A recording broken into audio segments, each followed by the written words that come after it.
नमो वरिहन्ताणं नमो सिद्धाणं नमो आयरीयाणं नमो वज्जायाणं नमो लोय सव्यसाहूनम्।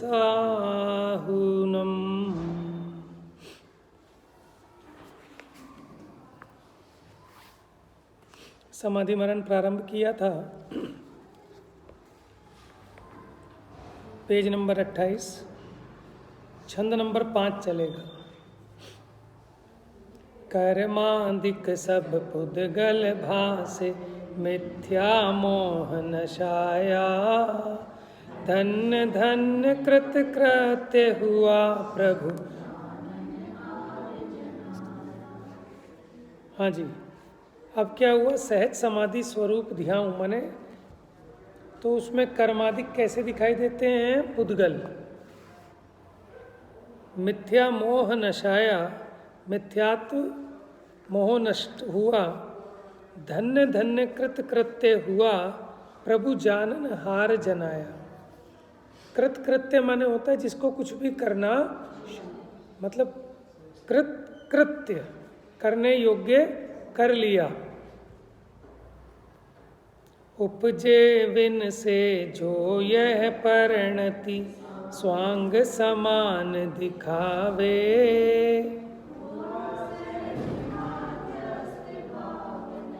हर्ष विषाद ये जो परिणति निरंतर उत्पन्न और नष्ट होती है, ये स्वांग के समान दिखाई दे और सहज माध्यस्थ भाव प्रकट हो जाए, जिसमें ना हर्ष हो ना विषाद हो। पेज नंबर 28 है। स्वयं स्वयं में तृप्त सदा ही चित्त स्वरूप विलसाऊं, हानि वृद्धि नहीं होए कदाचित ज्ञायक सहज रहाऊं। तो समाधि मरण में ये जीव कैसे भावों की भावना भा रहा है कि स्वयं स्वयं में तृप्त सदा ही, अपने में ही संतुष्ट रहूं और अपने चैतन्य स्वरूप में ही विलास करूं।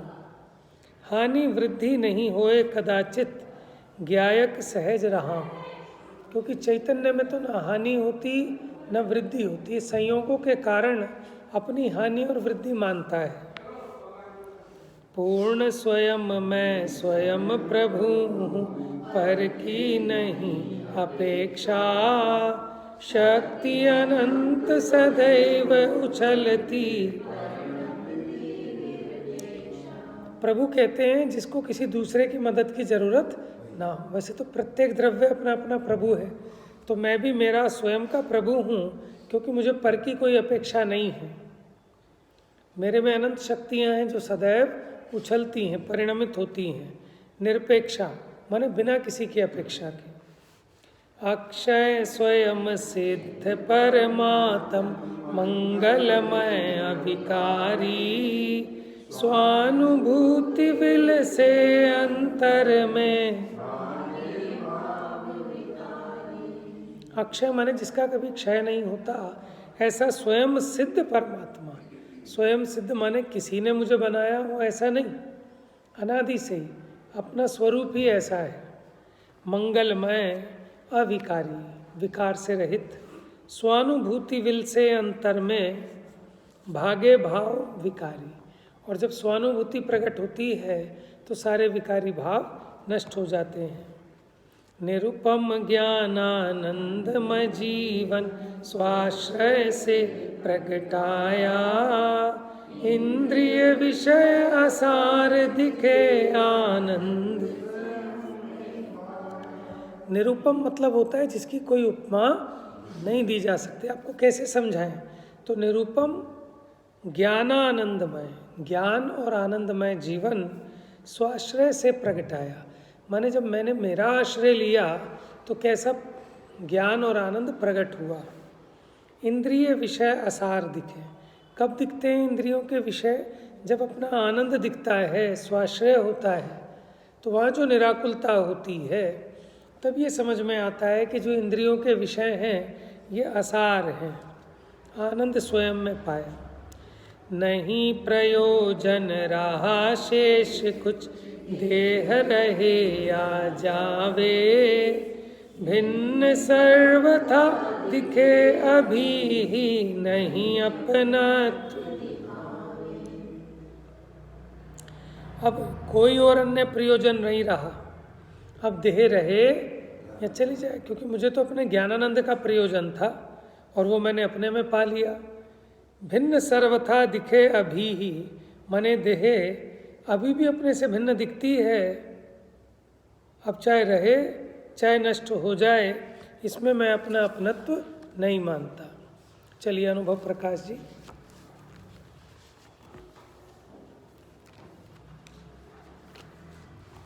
गुण अनंतमय परम पद श्री जिनवर भगवान, ये लखत हैं ज्ञान में अचल सदा निज थान।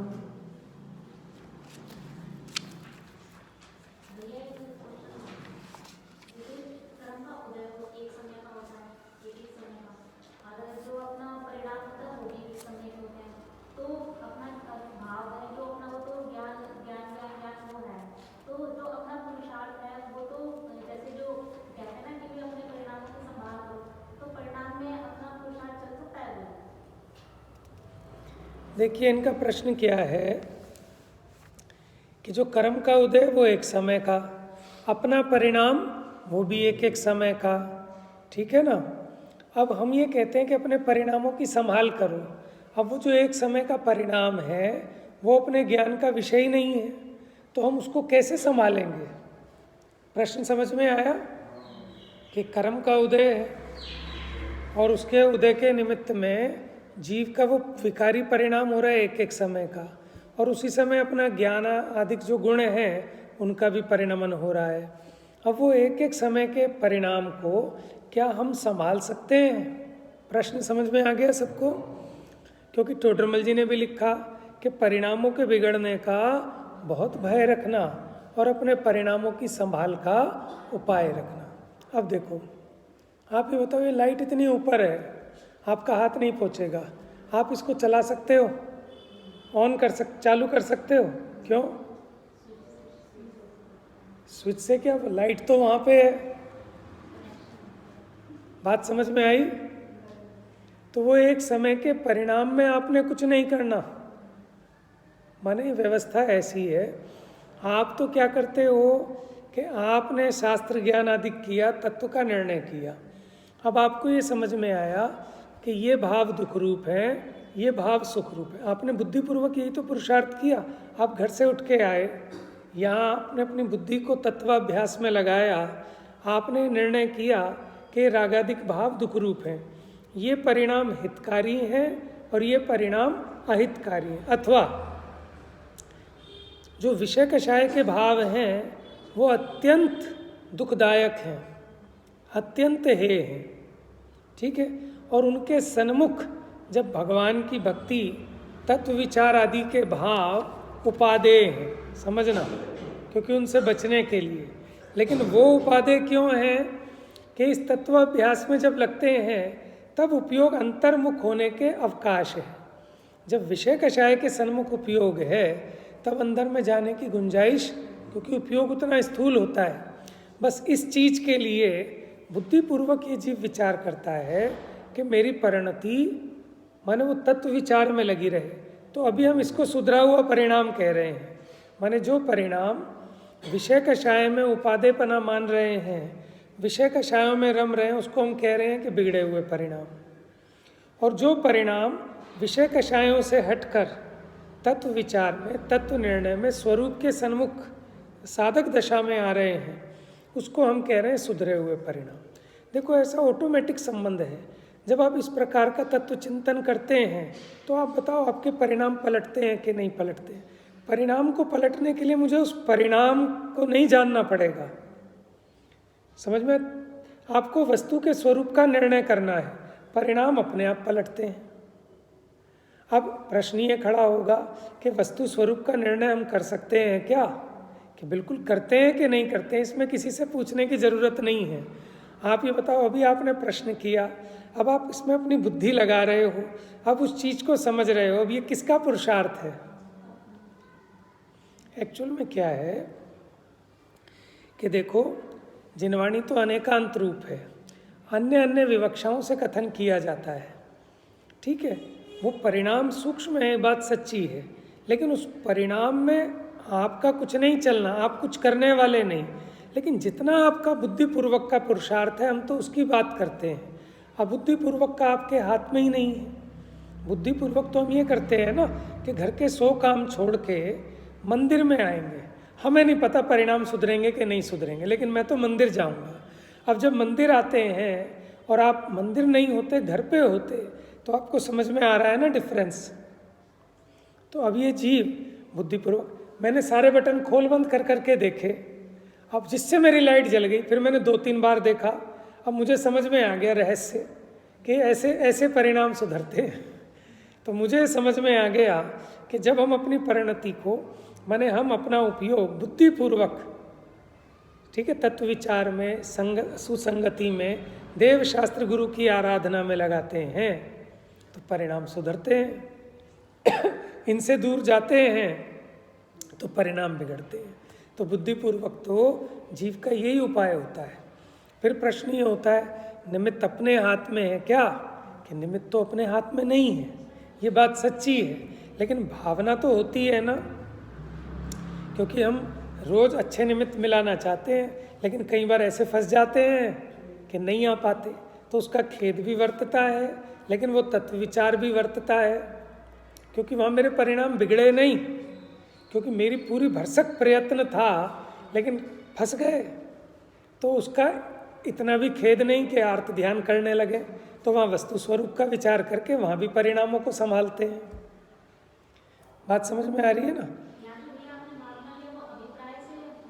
देखो, दोनों बातें ले लेना आप इसमें, अभिप्राय भी लेना, परिणाम भी लेना, क्रिया भी लेना, सब बातें लेना। देखो, क्रिया सुधरने पर मुख्यपन है तो परिणाम सुधरते ही सुधरते हैं।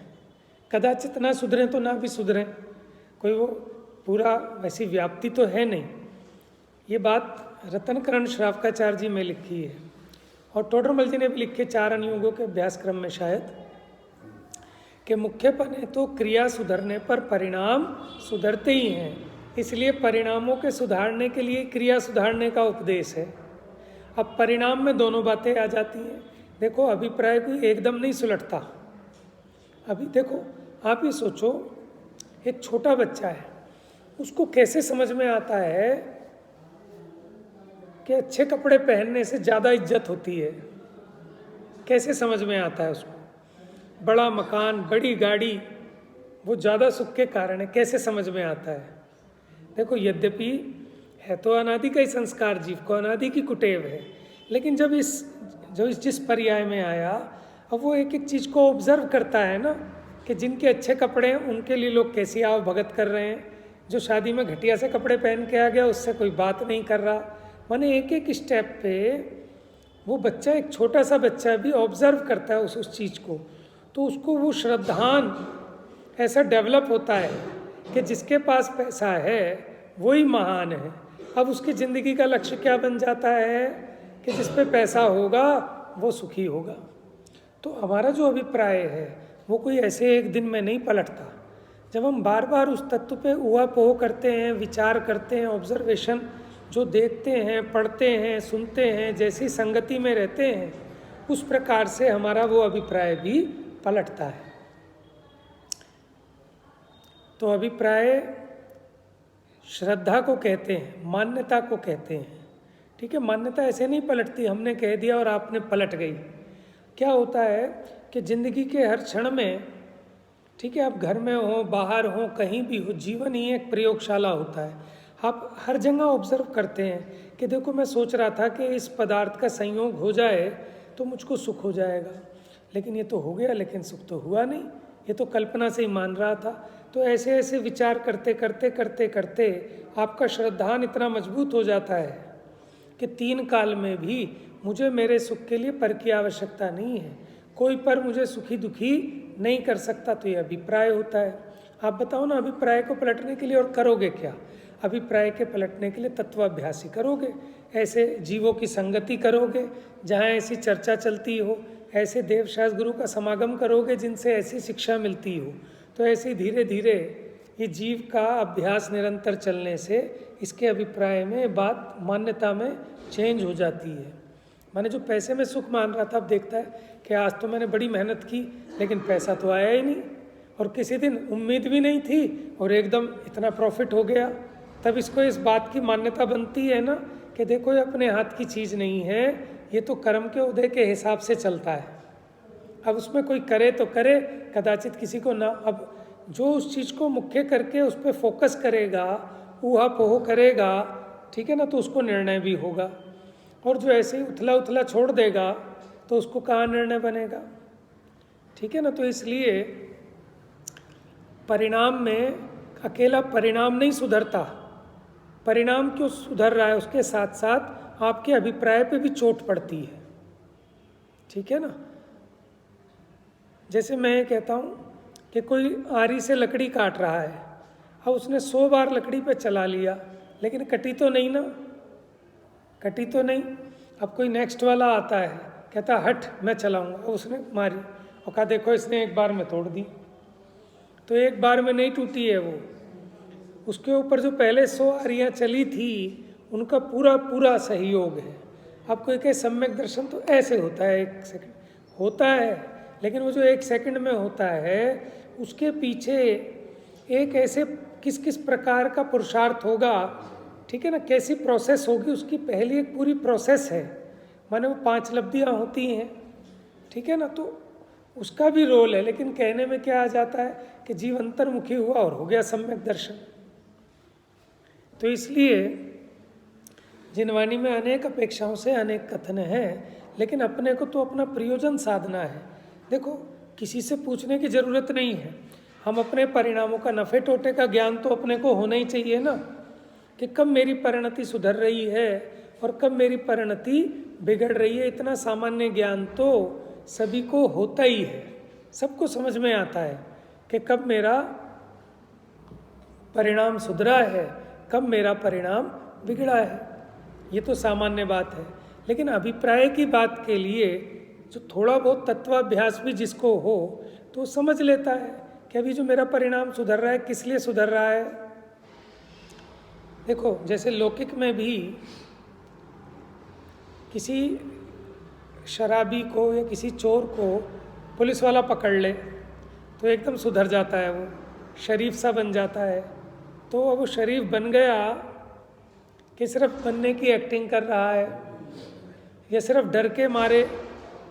तो ऐसे ही जीव अपने भीतर भी टटोले कि क्या मैं भय और किसी लोभ के वश ये मेरे परिणाम पलट रहे, नहीं तो भैया नरक में जाना पड़ जाएगा। या फिर इसको अभिप्राय में महसूस हो रहा है कि वर्तमान में ये जो रागादिक भाव हैं, ये जो विषय आदि के भाव हैं, ये जो परिग्रह आदि के भाव हैं, ये वर्तमान में आकुलता रूप है। ऐसा भाषित हो रहा है कि नहीं हो रहा। एक तो कि नरक जाना पड़ जाएगा भैया इसलिए रात्रि भोजन नहीं करना, नरक जाना पड़ जाएगा इसलिए क्रोध नहीं करना, एक तो इसलिए परिणाम सुधार रहा है। लेकिन दूसरा व्यक्ति कहता है अरे नरक तो जब जाएंगे नहीं जाएंगे अलग बात है, लेकिन अभी क्रोध करने पे अपना उपयोग कितना खराब होता है। बात समझ में आ रही है ना। तो वो थोड़ा बहुत तत्वाभ्यास हो तो जीव को अपनी मान्यता और अपना अभिप्राय भी पकड़ में आता है।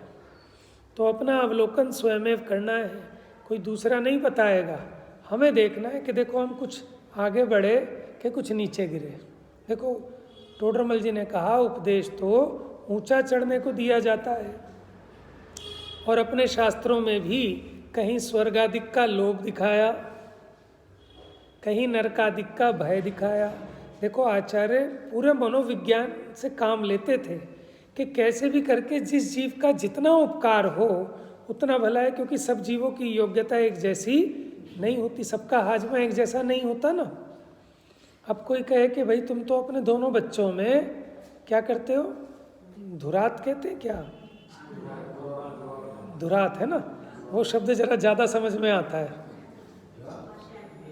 पार्शियलिटी।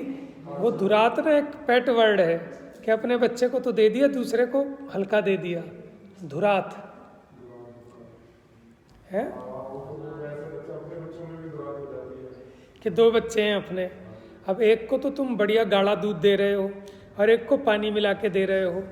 अब किसी ने देखा और कहा देख कैसी माँ है, कैसी माँ है, कैसा भेद कर रही है दोनों बच्चों में, इसमें अपनापना है, सोतेला है क्या? कह रहे वो उसकी उपकारी है, उसको पता है बच्चा छोटा है। ऐसा ये अमूल का आपका गाढ़ा दूध वो बेचारा हजम नहीं कर पाएगा, उसको दस्त लग जाएंगे, तो उसको पानी मिला के देती है पतला करके। तो ऐसी जिनवाणी माँ उपकारी है, वो जानती है कि सब जीवों की योग्यता एक जैसी नहीं है, लेकिन कल्याण सबका होना चाहिए। किसी को खिचड़ी दी जाती है मूंग की दाल की और किसी को पूड़ी हलवे दिए जाते हैं। बात समझ में आ रही कि भूखा कोई ना रहे, तो इसलिए अनेक विवक्षाएं हैं। अब अपने को देखना, जैसे किसी औषधालय में अनेक औषधियाँ हैं, सारी अच्छी हैं, लेकिन अपना मर्ज पकड़ना, अपने को क्या रोग है और मेरा रोग किस औषधि से मिटेगा, मुझे तो उसका सेवन करना, किसी दूसरे की हिरस नहीं करना कि ये गोली खा रहा है तो मैं भी यही गोली खाऊंगा, ऐसा नहीं। तो इतना तो अपना स्वयं का अवलोकन स्वयं को ही करना होगा।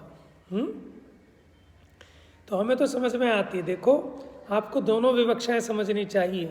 जो हम कहते हैं कि आप उस परिणाम को पलट नहीं सकते, कि सही बात है आप पलट नहीं सकते, लेकिन आपको क्या पता है कि कौन सा परिणाम होना है। जैसे परिणाम निश्चित है, उसके पहले ये भी तो निश्चित है कि आपको ऐसा भाव आएगा कि मैं मंदिर जाऊं और जल्दी से अपना कल्याण करूं।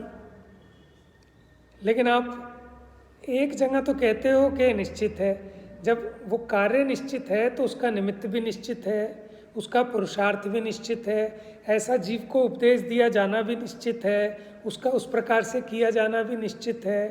तो खाली एक ही चीज़ थोड़ी निश्चित है, लेकिन आपको नहीं पता ना कि क्या होना है।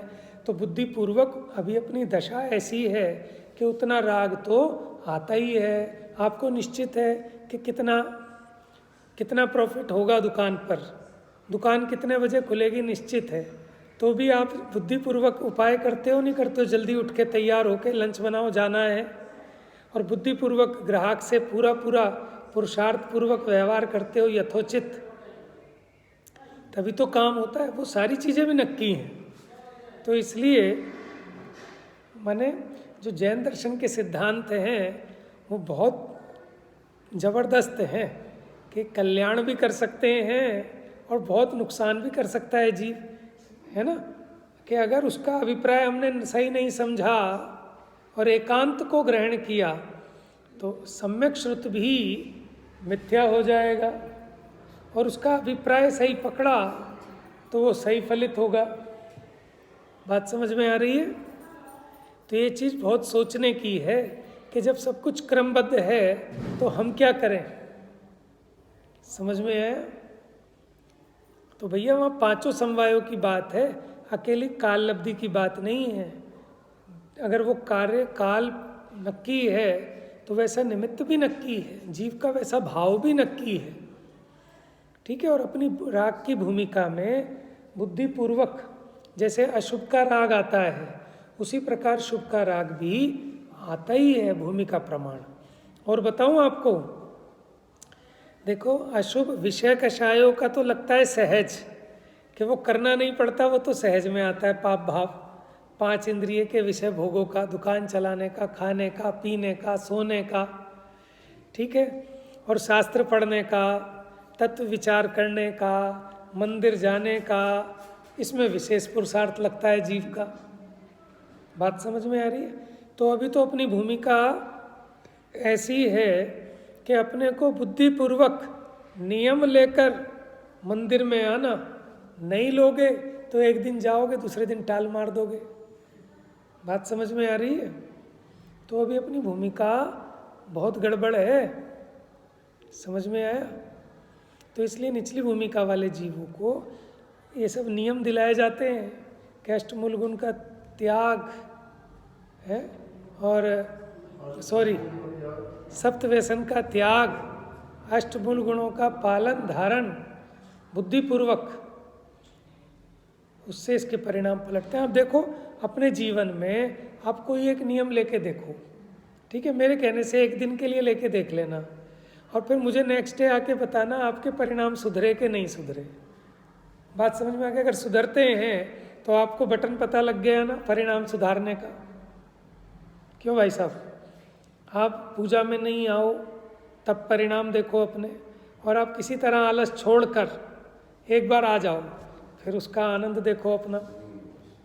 ऐसे ही स्वाध्याय में आलस में नहीं आए और एक दिन थोड़ा सा मेहनत करके रिश्तेदारों को भी छोड़ के आ गए, और फिर वहाँ जब उपयोग की परिणति में, ठीक है ना, कसाय की मंदता होती है, तत्व का घोलन होता है, ठीक है ना, अभी कोई वो स्वात्मानुभूति नहीं हुई, लेकिन वो कषाय मंद होने पर भी जीव को तीव्र आकुलता घटती है तो सुख होता है। अब वो सुख याद रहे तो रोज़ दौड़ दौड़ के आएगा, मुझे वैसे ही चाहिए। अब उसमें और उसकी गहराई बढ़ेगी तो एकांत में अपना ध्यान करेगा, फिर इसकी भूमिका बढ़ेगी तो फिर इसको फिर ज़्यादा निमित्तों की आवश्यकता नहीं पड़ेगी, फिर तो ये सब छोड़ छाड़ के जंगल में चला जाएगा। लेकिन वहाँ भी बुद्धिपूर्वक अपने उपयोग को तत्वाभ्यास में लगाते हैं। शास्त्र भी एक उपकरण है मुनिराज का, समझ में आया? तो बिना अवलंबन के तो गणधर्व का भी उपयोग नहीं टिकता। तो उनसे भी बड़ा हो गया, ऐसा टोडरमल जी ने लिखा। क्या लिखा? कि कोई शास्त्राभ्यास का निषेध करता है कि शास्त्र वास्त्र में क्या करना, मैं तो आत्मा हूँ, शुद्ध हूँ, आत्मानुभूति करना है। तो कहते भैया गणधर भगवान भी समो शरण में पूरे टाइम हाजिर रहते हैं, ठीक है। जब जब भगवान की दिव्य ध्वनि गिरती है तो गणधर बिल्कुल उपयोग लगा के वहाँ सुनते हैं। और तेरा उपयोग उनसे भी ज़्यादा शुद्ध हो गया क्या कि तू शास्त्राभ्यास आदि को विकल्प ठहराता है, ठीक है ना।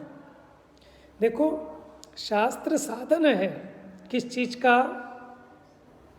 अपने कल्याण का, अपने प्रयोजन का। हमने शास्त्र पढ़ना है अपनी परिणति को, माने जो दुखी है ना हमारी परिणति, उसको सुखी करने के लिए, ठीक है। उससे अपना वो प्रयोजन सिद्ध हुआ तो हमें शास्त्राभ्यास का फल हुआ। और अगर दुख नहीं मिटा तो फिर शास्त्राभ्यास का फल नहीं हुआ, पुण्य तो बंध जाएगा। लेकिन अपना प्रयोजन वो दुख मिटाना था, है ना। तो हमने तो खूब इस पर उहापोह किया, हमने खूब क्रमबद्ध पर्याय पढ़ी भी, पढ़ाई भी, ठीक है ना। लेकिन अपने को यही समझ में आया कि भैया कि मनोज बाबू सुधर जाओ बुद्धिपूर्वक, ठीक है। आपको करना ही पड़ेगा, आप बैठे रहो सोचो हो जाएगा हो जाएगा। तो भैया बहुत सावधानी की ज़रूरत है, कली काल है, परिणाम बहुत गिरे हुए हैं, कुसंगति है, बहुत सावधान होने की ज़रूरत है। आप ये बताओ जहाँ मेले में भीड़ ज़्यादा होती है, चोर उचक्के ज़्यादा होते हैं, तो माँ की उंगली और केड़े से पकड़ लेते हैं कि नहीं? समझ में आया ना। तो इसीलिए कली काल है। आप देखो परिणाम कितने निकृष्ट हैं ये जीव के, और समागम भी ऐसे ही। कहाँ मिलता है समागम? माने मैं तो सोचता हूँ धन्य है 15 लोग होने लगे, समझ में आया।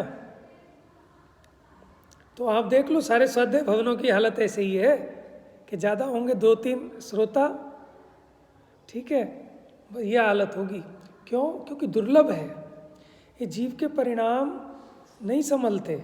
माने ये भी हम नियम में बंधे हैं, नहीं तो हम भी एक दिन आएंगे 4 दिन नहीं आएंगे। सच्चाई है इस बात की, क्योंकि हमारी तो ड्यूटी दूसरी है ना।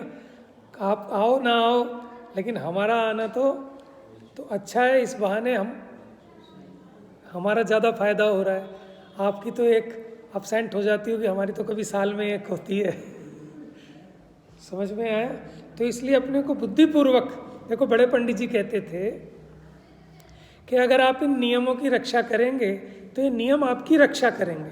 और हम महसूस करते हैं कि हम जो आज भी बचे हुए हैं ना, तो ये जो माने जीवन में थोड़े बहुत नियम आ गए तो हम बचे हुए हैं। नहीं तो भाई साहब माहौल इतना ख़राब है हर जगह का कि आप बचे नहीं रह सकते। अगर आपने अपने बच्चे को छने पानी का नियम दिलाया है तब समझना वो शराब आदि से बच पाएगा। और अगर आपने कोल्ड ड्रिंक की भी छूट दे दी है ना, तो ये लिख के रख लेना कि बहुत मुश्किल है कि वो शराब से, बियर से, इन चीज़ों से बच जाए। माहौल बहुत ख़राब है ना। तो इसलिए मेरी तो यही प्रेरणा है कि हमें बुद्धिपूर्वक, हम नहीं जानते कि परिणाम सुधरेंगे नहीं सुधरेंगे, हमें तो यही करना है, इसके अलावा और करें क्या है। हम तो यही सोचते हैं कि मानो हम जिस दिन नौकरी छोड़ देंगे, सब छोड़ देंगे, क्या करेंगे, कि भैया हम तो यही करेंगे, अभी 1 क्लास पढ़ाते हैं तब 10 क्लास पढ़ाएंगे, क्योंकि जब हमारी 1 क्लास पढ़ाने में इतनी विशुद्धि बनती है तो हमारा उपयोग तो उसी तत्व ज्ञान में घुला रहेगा ना, है ना। हम बच्चों की क्लास लेते थे जैसे सुबह, अब सुबह मानो हम 6 साढ़े 6 बजे आए तो हम किसी पे एहसान थोड़ी कर रहे हैं, हम अपने पे एहसान कर रहे हैं कि हमें सुबह सुबह वो समय सार उपयोग में चले हमारे, तो क्या मतलब मज़ा है, सुबह एकदम उपयोग शुद्ध हो जाता है, ठीक है ना। और हम नहीं आ रहे पढ़ाने तो नुकसान अपना ही हो रहा है, क्यों। तो ऐसे जीव को समझना चाहिए कि अपने हाथ में सब कुछ है, हमें सब पता है कि कैसे हमारे परिणाम सुधरते हैं और कैसे। अभी आप बैठ जाओ किसी लौकिक के साथ, किसी मेहमान के साथ, देखो परिणाम बिगड़ते हैं कि नहीं बिगड़ते हैं, कि बहन मैं तो वहाँ घूम के आई हूँ, वहाँ से लाई थी, बताओ परिणाम बिगड़ेंगे कि सुधरेंगे। ठीक है, मैं तो शॉपिंग करने गई थी मॉल में, वहाँ तो ऐसी ऐसी चीज़ें लाई, देख फोटो दिखाऊं तुझे। तो परिणाम सुधरेंगे कि बिगड़ेंगे, अपने को पता है कि नहीं पता है। आप टीवी देखो 1 घंटे, अब बताओ परिणाम सुधरेंगे कि बिगड़ेंगे। टीवी देखो माने टीवी में विषय कसाय की चीज़ें देखो, क्योंकि टीवी में आप प्रवचन भी देख सकते हैं तो परिणाम सुधरेंगे, समझ में। तो टीवी का त्याग नहीं, वो विषय कसाय के पोषण का त्याग करना। और आप देखो जितना जितना आप त्याग करोगे ऑटोमेटिक आपके परिणाम और परिणति सुधरेगी कि नहीं सुधरेगी। वो कहते हैं ना, हाथ कंगन को आरसी क्या, आरसी मैंने होता है दर्पण, हाथ में है कंगन।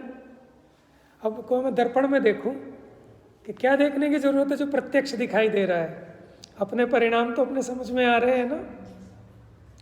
तो बस अब लग जाओ, अब ये परिणाम लग रहे हैं, गहरा तत्व अभ्यास करे जीव। इस पर्याय में यही सार्थकता है, जब अपने को बुद्धि मिली है तो गहरा तत्वाभ्यास करें। संयम इसलिए है कि संयम के द्वारा आपका प्रमादीपना जीता जाता है। अगर आप संयम को अंगीकार करें तो आप देखना आपकी बुद्धि, आपकी फुर्ती, आप आलसी नहीं रहेंगे, समय बहुत बचेगा। अभी तो क्या असंयम ही है ना, तो खाया पिया सो गए पढ़ के, आपकी कोई दिनचर्या ही नहीं है। अगर आपकी दिनचर्या हो कि सुबह उठ के 5 बजे मुझे उठना ही उठना है, सामायिक करनी है, 6 बजे मंदिर में पहुंचना ही पहुंचना है, ठीक है, फिर 12 बजे सामायिक करनी है, 2-3 घंटे स्वाध्याय करना ही करना है, इतने प्रवचन सुनने, आपको फुर्सत नहीं मिलेगी। लोग कहते करे क्या साहब, हम तो रिटायर हो गए, मन नहीं लगता। अरे काम बहुत है, और ये सब साधन है। इससे साधना किसको है, अपने उपयोग को, ठीक है। शास्त्र की कोई हट नहीं है, इसके माध्यम से अपने उपयोग को निर्मल करना है, अपने उपयोग को अंतर्मुखी करना है। ये आग लगी है, इस आग से बचाना है। तो धीरे धीरे शास्त्र का भी आश्रय छूटता जाएगा, स्वावलंबन होता जाएगा।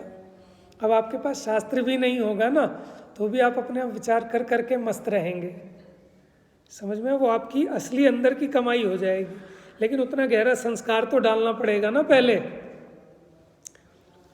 माने जिन्होंने कमाई है वही तो फिर आराम से मज़े में बैठ के खाते हैं, तो पहले कमाओ तो पूंजी तो जोड़नी पड़ेगी ना, जिस पे है तो वो उसको खाएगा बैठ के। तो उपाय तो यही है। ताते जिनवर कथित तत्व अभ्यास करीजे, संशय विभ्रम मोह त्याग आपो लख लीजे। यह मानुष पर आए सुकुल सुनि वो जिन वाणी, विद गए न मिले सुमणि जो उदधि समान। देखो ये सब ना अवलंबन है अपने उपयोग को सावधान रखने के। पाठ कर लो, पूजा कर लो, स्तुति पढ़ लो, स्तोत्र पढ़ लो, माला फेर लो, है ना, तत्व चर्चा कर लो, प्रवचन सुन लो, पढ़ लो, है ना। तो जिस तिस प्रकार मेरा उपयोग उस तत्व की चर्चा में लगे वो अवलंबन करना। कभी उपयोग स्थूल होता है, कभी सूक्ष्म होता है, इसीलिए 4 अनुयोग के ग्रंथ लगा के रखो।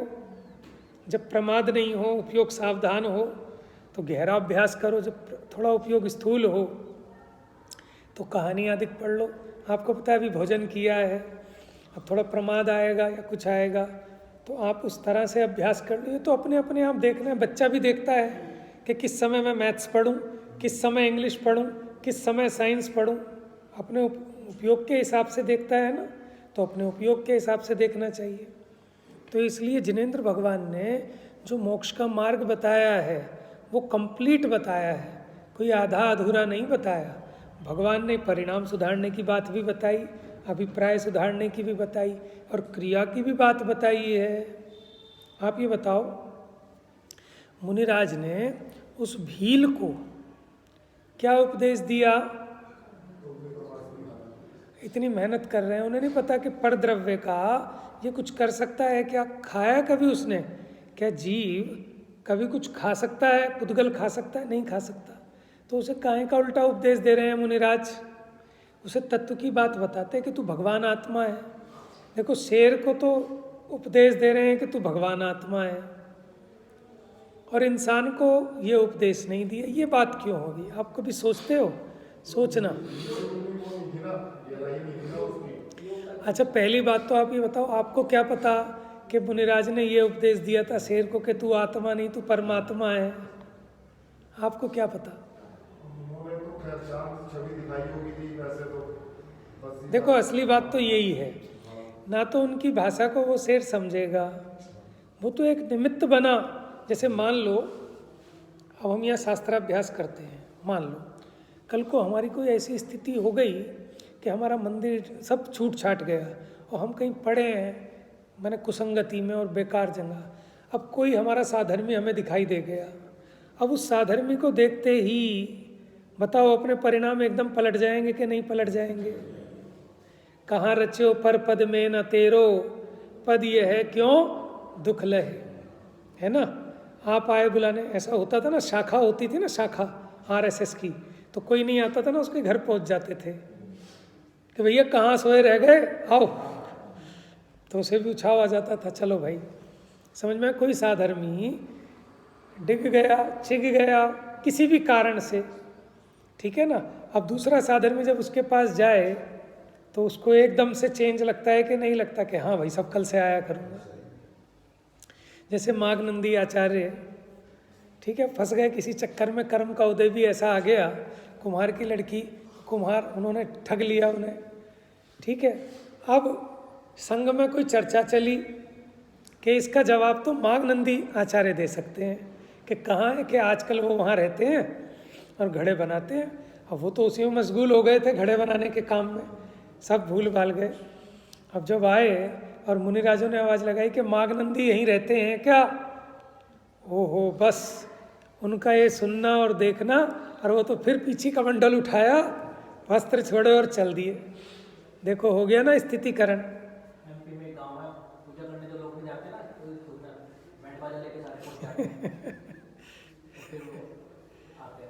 समझ में आया? तो आप ये देखो,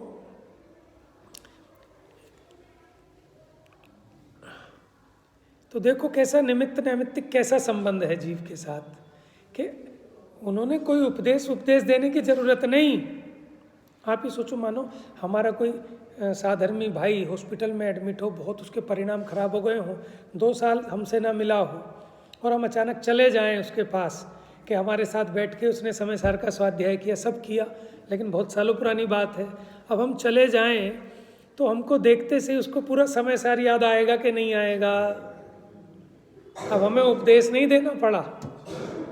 तो ऐसे उस मुनिराज की छवि को देखकर उसको कोई जाति स्मरण हुआ, ठीक है ना, या उसके उपयोग में वो वीतरागता दशा देखकर कुछ परिणामों में ऐसा आमूल चूल परिवर्तन हुआ कि उसके अंदर में जो पूर्व का अभ्यास होगा कभी भव का, तो वो काम कर गया पूरा। बात समझ में आ रही है? वो तो प्रथमा नियोग की स्टाइल है। शेर को क्या समझाया था इससे मतलब नहीं, अब तुम्हें समझाना है। समझ में आया? होते ना समझदार लोग कि साहब आजकल ज़माना बहुत ख़राब आ गया, किसी को 50,000 रुपये दिए थे और फिर वापस नहीं दिए, तो भैया आज के टाइम में किसी को 1 पैसा देना अपना दुश्मन बनाना है। तो हमने क्या किया, अब वो पैसे मांगने आया था, उसको तो मना नहीं किया कि तू बैठ भाई तुझे देता हूँ, लेकिन ये जो हमने कहानी सुना दी वो उसकी कहानी नहीं सुनाई, वो इसको समझाने के लिए कह दिया हमने।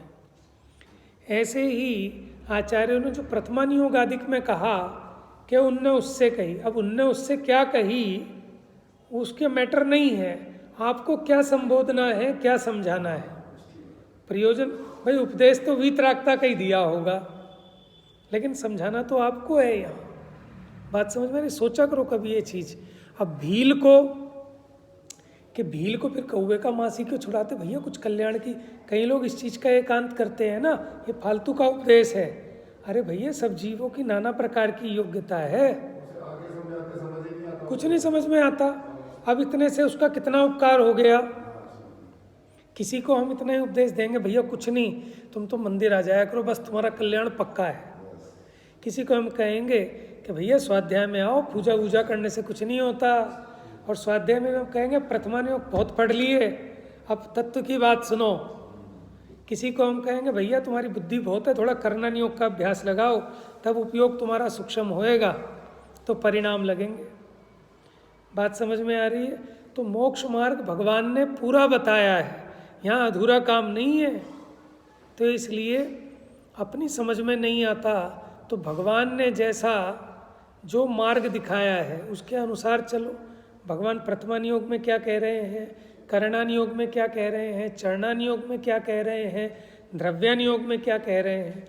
अब जो करणानियोग का उपदेश है उसके हिसाब से आचरण तो हो नहीं सकता, आचरण तो चरणानियोग के अनुसार ही होगा, द्रव्यानियोग के अनुसार ही होगा।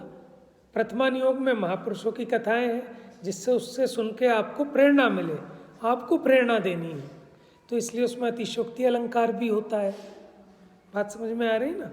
तो अब कई लोग उसी पे बहस करने बैठ जाते हैं कि बताओ कैसी बातें कर रहे हो, राम जी छायिक सम्यक दृष्टि, क्या वो पौधों से पूछेंगे, पेड़ पत्तियों से? वो तो सम्यक दृष्टि यहाँ का एक सामान्य है, जो थोड़ा बहुत भी शास्त्राभ्यास करता हो वो भी ऐसी हरकतें नहीं करेगा कि भैया बात इस चीज़ की नहीं है। आपको ये समझाना है कि उन्हें सीता के प्रति कितना राग था और उन्हें वियोग का कितना दुख हुआ था। अब उसको कैसे समझाएंगे आपको, भले ही उन्होंने पूछा हो चाहे ना पूछा हो। बात समझ में आ रही? अब जैसे वो कहते हैं कि हनुमान जी पूरा पहाड़ उठा लाए। अब पहाड़ उठाना पता है किसे कहते हैं? किसी दिन हम सामान ले आए तो धर्मपत्नी कहते तुम तो पूरी दुकान उठा लाए। तो दुकान कोई उठा के ला सकता है क्या? कि उसने 2 चीज़ मंगाई थी, हम 4 ले आए, तो वो क्या कहने में आता है कि दुकान उठा लाए। तो वो तो शैली उस तरह की है ना? तो अच्छा है तो ऐसे विषयों पर विचार करना चाहिए, ये तत्व अभ्यास है, ठीक है ना? ये हमें मोक्ष मार्ग में आगे चलना है। और ऐसे विरोधी उपदेश बहुत सुनाई देते हैं। कभी हम ही ये कहेंगे कि आप परिणाम सुधार नहीं सकते, कभी हम कहेंगे भैया परिणाम सुधारो। तो ये क्या क्या झमेला है, तो उसको समझना पड़ेगा आपको, ठीक है ना? जो जो देखी वीतराग ने, सो सो होसी वीरा रे, अनहोनी कबहू नहीं होसी, काहे होत अधीरा। अब मुझे एक बात बताओ, ये उपदेश क्यों दिया था? ये जो उपदेश दिया कि जो जो देखी वीतराग ने, सो सो होसी वीरा रे, ये आपको धैर्य बताने के लिए कि काहे को तुम पर पदार्थ में अलटन पलटन में लगे हो, कि वहाँ तो जो होना है वही होएगा। तो आप खोटे देवी देवताओं को मत पूजो ये सोच के कि मेरा कुछ भला कर देंगे और नहीं करूँगा तो मेरा बुरा कर देंगे। और आपको सच बताऊँ, कार्तिक अनुप्रेक्षा में ये जो गाथाएं आई हैं जहाँ से क्रमबद्ध पर्याय के लिए मैंने वो कोट की जाती है, जम जम जिस जम देश है, कि जब जिसका जैसा जिस देश में जिस काल में जिस भाव से जैसा होना सर्वज्ञ भगवान ने जाना है, उसे इंद्र और जिनेंद्र कोई टालने में समर्थ। वो सारा ग्रहित मिथ्यात्व के प्रकरण के अंदर डाला है कि लोग क्यों पूजते हैं खोटे देवी देवताओं को, कि भैया नहीं पूजेंगे तो हमारा बुरा कर देंगे। तो उनको समझाया भैया कोई किसी का कुछ नहीं कर सकता, जिसका जिस काल में जिस क्षेत्र में मरण जीवन यश है अपयश लाभ हानि निश्चित है वैसे ही होना है, तो तू इनको मत पूज, है ना? या लोभ के वशीभूत होकर के कोई तेरे को सुखी दुखी नहीं कर सकता, तू घबरा मत। तो ये समझाने के लिए लिखा। अब जीव ने क्या किया कि मैं मंदिर क्यों आऊँ, जब सम्यक दर्शन होना होगा वो तो तभी होना है, दुकान जाने में इसको नहीं लगता। ये देखो, आप देखना अपने कलेजे पे हाथ रख के, है ना। हम जो कहते हैं कि भाई सब जब होना है तभी तो होगा, लेकिन आपको ये क्यों नहीं लगता कि जब खाना मिलना है तभी तो मिलेगा? क्यों शोर मचाते हो? आपके शोर मचाने से जल्दी मिल जाएगा क्या नाश्ता? वहाँ क्यों नहीं सोचते और यहाँ सोचते हो? अरे साहब, क्या ज़्यादा उपयोग खराब करना, शास्त्र पढ़ने से कोई जल्दी हो जाएगा क्या? सम्यक दर्शन जब होना है तभी होगा।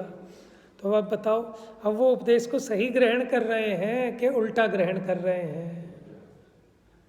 बात समझ में आ रही है? किसी और की बात नहीं, हम अपनी अपनी बात कर रहे हैं। समझ में आया? तो इसलिए भगवान का मार्ग बहुत निर्मल है, निर्दोष है, ठीक है। और ज्ञानी गुरुओं ने उसको सही रीति से परोसा है। अब काल का प्रभाव है कि ऐसे वक्ताओं का माने अभाव सही समझ लो कि जो उस अनेकांत की रीति से जिन शासन का जो उपदेश है उसको परोस पाएँ, है ना, बहुत अल्प हैं। ऐसे हैं, जुगनू के बराबर चमकते हैं कहीं कहीं, ठीक है। लेकिन आप ये सोचो कि हमारा भाग्य है कि हम कहीं कुछ अच्छा मोती दान किए होंगे कि सही मार्ग और सही परंपरा मिल गई, ठीक है ना, कि हम शास्त्र, मूल शास्त्र खोल के पढ़ रहे हैं। यही सबसे बड़ी उपलब्धि है। अगर किसी ने हमारे हाथ में शास्त्र दे दिया ना कि तुम खोल के पढ़ लो, तो उसने बहुत बड़ा उपकार कर दिया। नहीं तो भैया क्या था कि जो कह दे वो करने तैयार है धर्म के नाम पे हर आदमी। पूरी भीड़ इस तरह चल रही है, ठीक है ना। तो जिन आगम के अनुसार जैसा जिनेंद्र भगवान ने जो उपदेश किया है उस उपदेश को ग्रहण करना। किसी से देखो, छदमस्त का उपदेश कोई उपदेश नहीं है, उपदेश तो भगवान का है। कल हमने उदाहरण दिया था ना कैवेंडर की सिगरेट का, कि माल भगवान का ही होना चाहिए, भले ही उसे कोई बेचे। बात समझ में आ रही है? तो रतनकरण श्रावकाचार, मोक्ष मार्ग प्रकाशक, है ना, और एक समयसार जी, ये 3 ग्रंथ आप समझ लो कि इसका अभ्यास कर लो, आपका मोक्ष मार्ग सब समझ में आ जाएगा आपको। और देखो, जिसकी बुद्धि बहुत हो तो थोड़े में भी बहुत समझ ले, लेकिन इन 3 शास्त्रों का तो गहराई से अभ्यास जरूर कर लेना, ठीक है। अब शेष चर्चा कल करेंगे, आज उपयोगी चर्चा हुई। जा वाणी के ज्ञान से सूझे लोकालोक, सो वाणी